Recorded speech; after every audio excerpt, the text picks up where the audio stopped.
The breaking news on the terror threat on an incoming flight to the United States. As you heard, the reporting coming from Al-Qaeda, people banned from laptops, iPads, carrying them on board the plane in the actual cabin itself.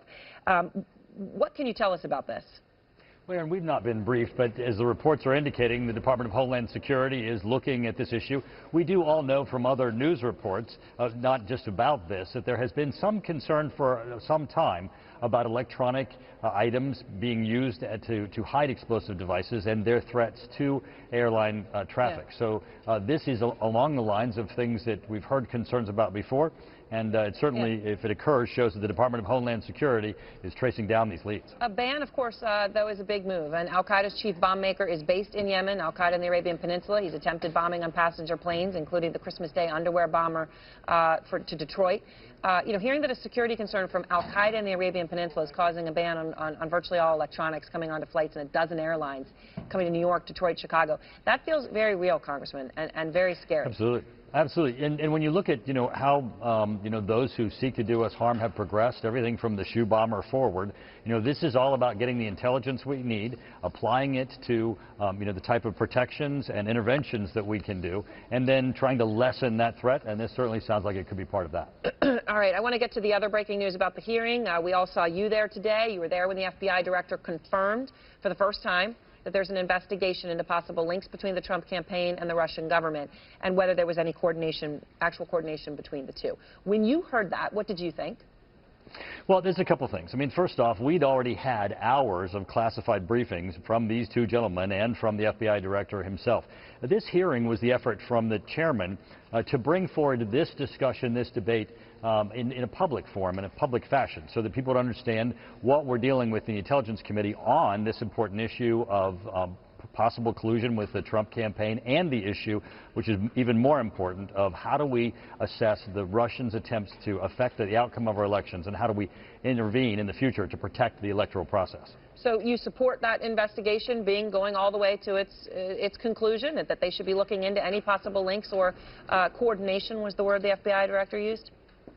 Well, I don't think anyone would say that the FBI should not look at these issues, but I think it is important to put in perspective that the FBI director said that we should not read into either way the fact that this investigation has been ongoing.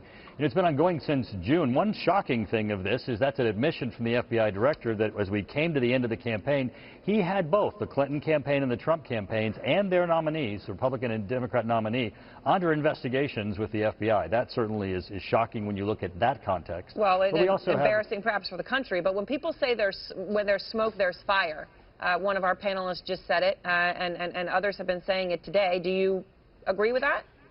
It's interesting listening both to the people who are commenting on this, and of course in the hearing people are pointing out evidence or things that they think are dispositive of this. If you look at, Clapper, the head of the Defense Intelligence Agency, coming forward and saying before he left in January, that's, him having served from July through January during the investigation, that he saw no evidence.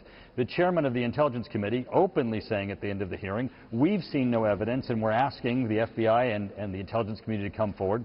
I think it certainly is highly speculative, and people shouldn't be jumping to conclusions. So this is an important issue, and it does need to be addressed, but it certainly shouldn't be played out in the media. Okay, one thing that was very clearly addressed today, and in that aspect, when it came to coordination, he said we're still investigating. He didn't say that when it came to wiretapping. All right, he couldn't have been more definitive, as we've been reporting. There is no evidence. It did not happen that President Obama wiretapped President Trump. Do you think that President Trump should apologize, that he should retract the accusations that he made, which frankly were personal? They were alleging that President Obama had done something criminal. Should he apologize? Well, one thing that we know is the president needs to explain. I mean, no one understands why he made that statement. We do know that there are a number of claims of interceptions of Trump communications or Trump campaign communications, all of which were leaks that were made to the press. You heard the FBI director say today that a lot of the stories in the Washington Post and New York Times were not true, although he wouldn't tell us which ones were. He has told us, but we can't tell because he's telling us in a classified session. So I think the president needs to explain, and I think that we need to pursue this issue of leaks, because this is all based upon the fact... communications, Congressman, that does go back to the ambassador, Sergei Kislyak, right, who was being monitored as many foreign diplomats are, and certainly ones from Russia, right? That was how that was picked up. You're right. The fact that it happened was leaked. But it's not as if they're talking about all kinds of other communications, right? That's been specifically what it's been about.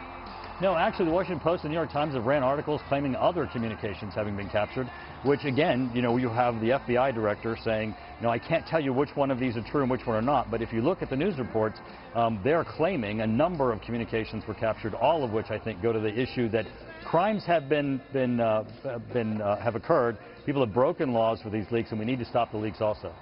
Okay, separate from the leaks, though, just to be very clear, when it comes to President Trump, you're saying he needs to explain, not apologize, to Barack Obama?